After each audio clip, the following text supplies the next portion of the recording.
Hello everyone and welcome back to my channel Edmund, Mindaros, and for today's a quick tutorial, and I'm going to show you guys on how to turn on or turn off Google Chrome offer to save passwords on your desktop PC. Then I'll show you a quick method on how to modify these settings. And without further ado, and let's go ahead.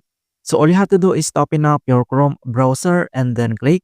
And then once you open up, and then select the three dotted icon on the top right corner of the browsers and then click. And then you need to scroll down and select the settings gear button here and then click again.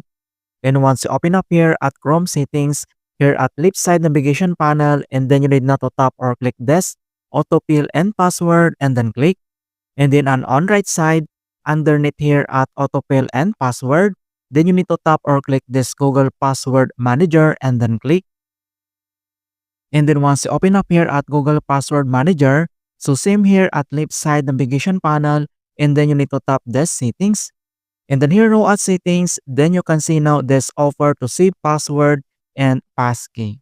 So a quick details that Chrome offers to save passwords for websites you visit. When you sign in to a website, Chrome can prompt you to save the username and password and then automatically fill it in when you return. You can also choose to save passwords to your Google account, which allow you to access them across your device. So if you want to turn on these features, click inside this oval one time, toggle to the right corner, meaning it's enabled. Otherwise, you just click inside of it one more time, toggle to left corner, it's be grayed out and it's turned off or disabled. Alright, so that's it guys, and thanks for watching. And hopefully this video was helpful and guide you on Chrome settings. And give it a thumbs up and share it with others.